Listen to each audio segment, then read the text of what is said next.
While the majority of rock gigs are stagnant staring matches between band and audience, champions of fun King Kurt invited to join the party at the Fridge Brixton. So how did they start? Well, we used to drink a lot together, and then we started... Well, they started playing in the band. Him and John and Maggot, yeah. And I saw them at the 101 Club, and they were absolutely terrible. So I thought it would be good to play guitar with them as well. So I went along and we messed about with them. I stayed ever since.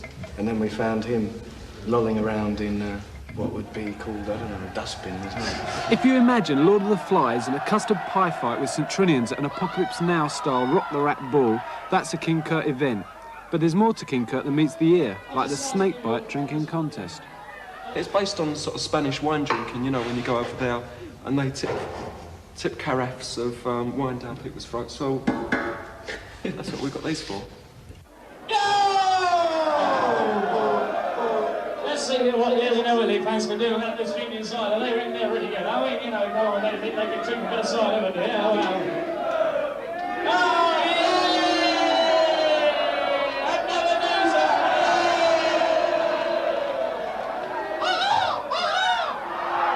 So much for the anti-Noah League, eh?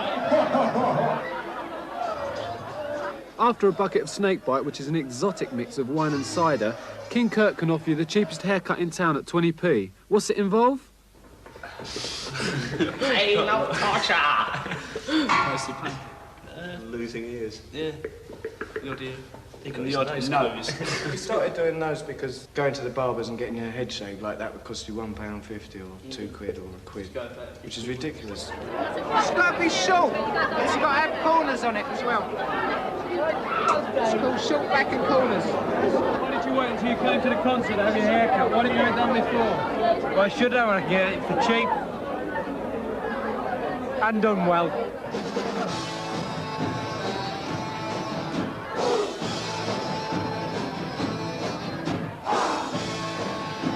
Where at most gigs you get one type of people or another into one trend or another following a band. At your gigs you get a little mix of people. You get punks, rockabilly, psychobillies.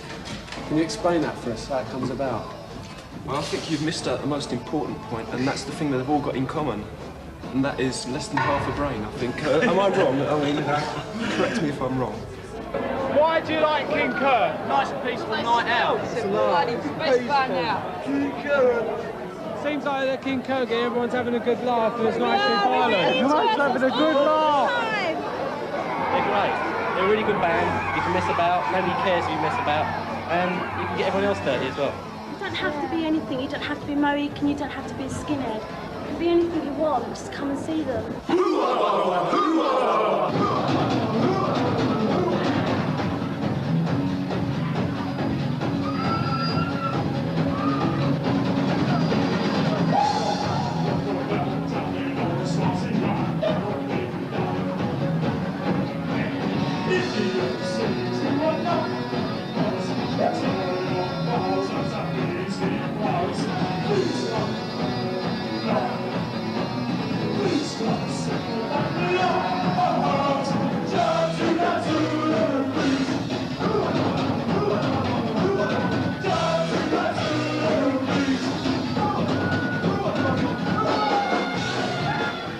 What do you think is wrong with the rock scene in this country and the gigs generally? What have you got to offer they haven't? It's really boring, isn't it? Like, nothing.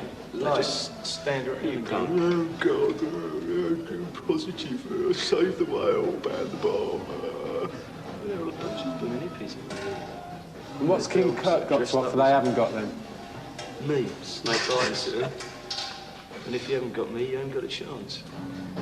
Well, good evening, and nice to meet you. And you? What is your name? My name is Paul. Paul, how do you do? And Very well, thank you. what is your name? Robert. Robert, how do you do, Robert? And you, sir, with the hair, what is your name? Coiffure. Oh, good evening. My name's Garrett. Johnny, nice to meet you, Nicholas. Johnny, nice to meet you too, Gary. Nice. And finally, you, sir. Yeah, hello. My name's Witham. Witham. Yes, Witham. How do you spell that, Witham? W-H-I-T-H-A-M. Witham. Witham. Well, thank you very much for joining us here in the heart of London, Soho. First, if I could start with you, sir. I've been told that King Kurt are a very messy band. Could you confirm or deny this rumour? Well, No comment. I've been told by my press officer that doing these live interviews as such, you're not allowed to say certain things that might happen or might not happen on stage. Allowed to incriminate. Well, they might incriminate ourselves, you see, and the police have all authority to press charges. Well, I might ask one of the other band members about the fact that you have baked beans on stage and lots of foam, and you tend to... Caviar, actually. Caviar. We have, of course, moved up into the world, into the bracket of the rock and roll superhero, and, of course, we can now afford caviar and quail's eggs. But you did start with baked beans, did you not? No, petit pois.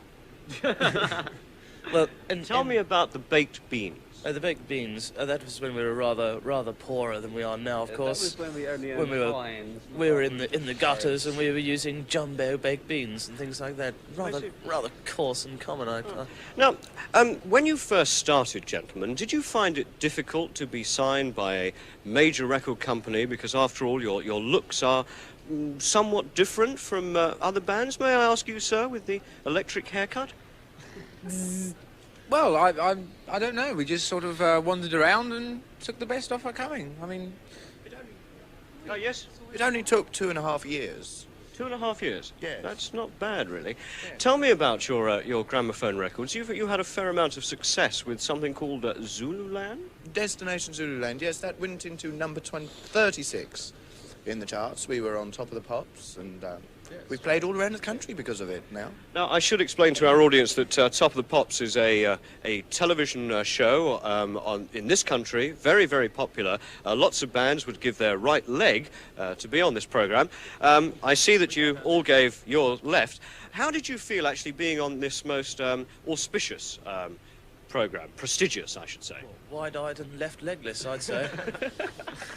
Well, I wish you luck with tonight's broadcast, live from London. King Kurt, thank you very much indeed. And now, let's hear King Kurt in action.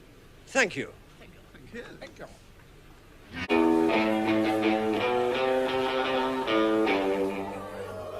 Yes, please.